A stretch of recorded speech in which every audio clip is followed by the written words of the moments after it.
কারণ সময় হচ্ছে একটা মূল্যবান সম্পদ। এই দুনিয়ার গোটা পৃথিবীটা যদি এক পাল্লায় রাখা হয়, আর মৃত্যুর পূর্বে যদি বলা হয় এই গোটা পৃথিবীটা আমি লিখে দিব রে, এ আজরাইল তুমি আমাকে 1 মিনিট সময় দাও, আমার বাড়ি গাড়ি ব্যাংক ব্যালেন্স কোটি কোটি টাকার সম্পদ যা কিছু আছে সব তোমার নামে আমি লিখে দিব। আমি আপনাদের কাছে জানতে চাই, 1 মিনিট সময় আজরাইলের কাছে চাইলে এই গোটা পৃথিবী লিখে দিলেও কি 1 মিনিট সময় পাওয়া যাবে নাকি? পাওয়া যাবে। এই জন্য জোরে বলুন, সময়ের মূল্য আছে না নাই? এই জন্য আল্লাহ তাআলা কুরআনুল কারীমের এই সূরা আসরের প্রথম আয়াতের মধ্যে আমার আল্লাহ সময়ের কসম করেছেন। জোরে বলুন আল্লাহু আকবার। আল্লাহ বলেন ওয়াল আসর, সময়ের কসম। সময়ের মধ্যে প্রেজেন্ট, পাস্ট, ফিউচার 3টা কাল আছে। জুড়ে বলুন ঠিক না বেটি? একটা হচ্ছে বর্তমান, আরেকটা অতীত, আরেকটা হচ্ছে ভবিষ্যৎ। এই 3টা কালের মধ্যে আরবিতেও মাজি, হাল, মুস্তাকবিল। জুড়ে বলুন সুবহানাল্লাহ। অর্থাৎ যেইভাবেই বলেন এই সময়টারে 3টা ভাগে ভাগ করা হয়। একটা হচ্ছে অতীতকাল, যেটা আপনার জীবন থেকে অতিবাহিত হয়ে গেছে, চাইলে এই জীবনটা আর কোনোদিন ফিরে আনতে পারবেন না।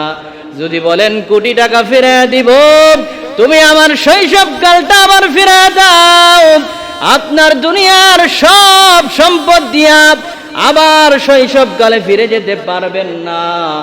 আরেকটা হচ্ছে বর্তমান, প্রেজেন্ট, যেটা চলমান।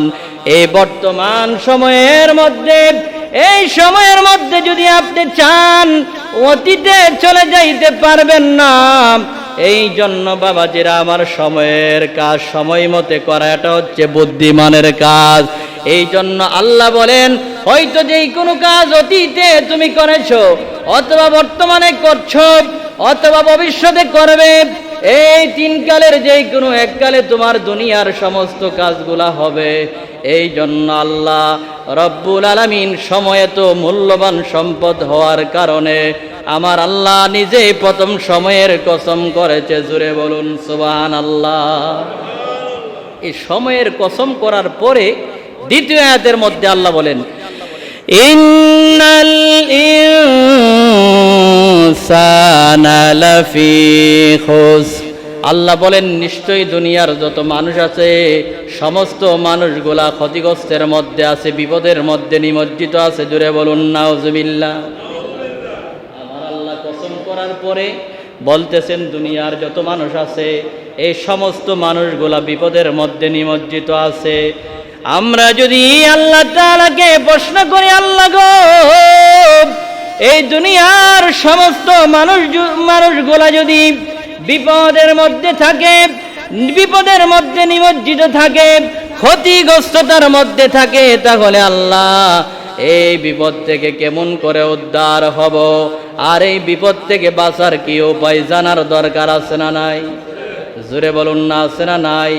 দেখবেন যে কোনো আমরা গুরুত্ব দেওয়ার জন্য কোনো কথা বলার সময় আগে বলি, এই এলাকার মধ্যে এমন ব্যক্তি কেউ নাই, কিন্তু ওই ব্যক্তিটা ছাড়া। জোরে বলুন ঠিক না বেঠিক?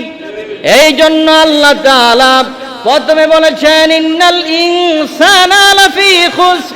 এই দুনিয়ার মধ্যে যত মানুষ আছে, দুনিয়ার সমস্ত মানুষগুলা বিপদের মধ্যে আছে, ক্ষতিগ্রস্তের মধ্যে আছে, বিপদের মধ্যে নিমজ্জিত আছে।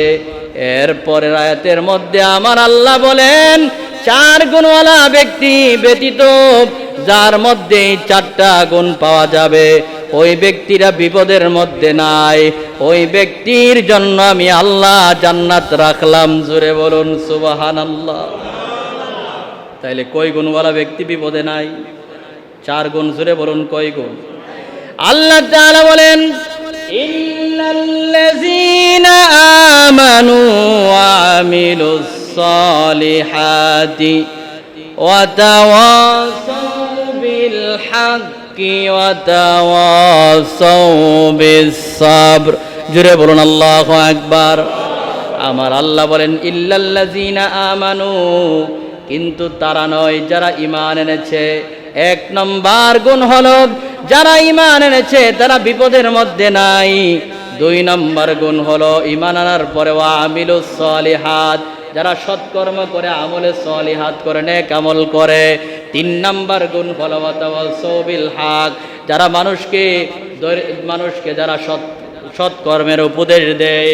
ওয়া তাওয়াসাউ বিল হাক্কি ওয়া তাওয়াসাউ বিস সাবর, আর যারা মানুষকে ধৈর্যের উপদেশ দেয়।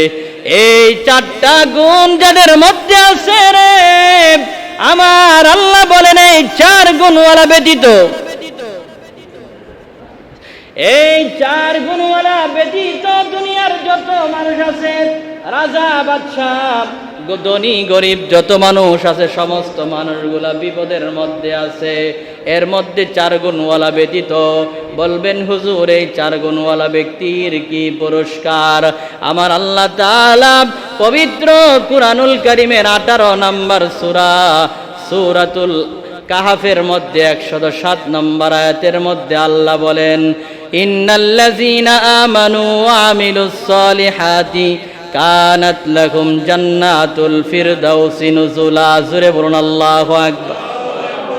আমার আল্লাহ বলেন ইন্নাল্লাযীনা আমানু, নিশ্চয়ই যারা ঈমান এনেছে, ইন্নাল্লাযীনা আমানু ওয়া আমিলুস সলিহাত, আর 2 নম্বরে ঈমান আনার পরে সৎকর্ম করেছে, আমলে সলিহাত যারা করেছে, আল্লাহ বলেন কানাত লাহুম জান্নাতুল ফিরদাউসি নুজুলা।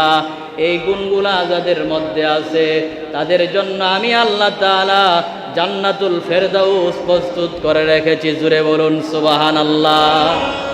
তাহলে ঈমান আনার পরে নেক আমলের দরকার আছে না নাই? আর জুড়ে বলুন না আছে না নাই?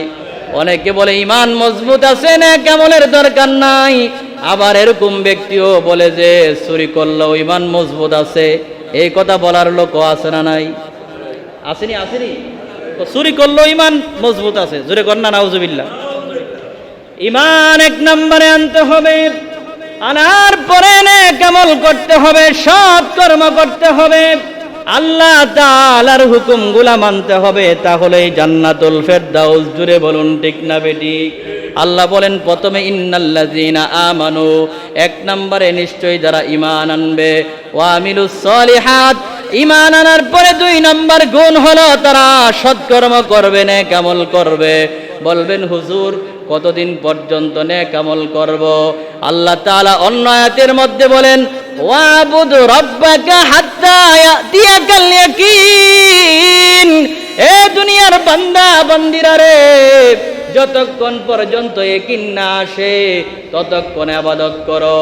এই ইয়াকিনের ব্যাখ্যায় মুফাসসিরিনে কেরাম বলেন যতক্ষণ পর্যন্ত মৃত্যু না আসে ততক্ষণ পর্যন্ত ইবাদত বন্দেগী করো, অর্থাৎ মৃত্যুর আগ পর্যন্ত ইবাদত বন্দেগী করে যাও। আর মৃত্যুর পরে দেখবা আমার আল্লাহ তোমাকে জান্নাতুল ফেরদাউসের অধিকারী বানায়া দিছে। জুড়ে বলুন সুবহানাল্লাহ।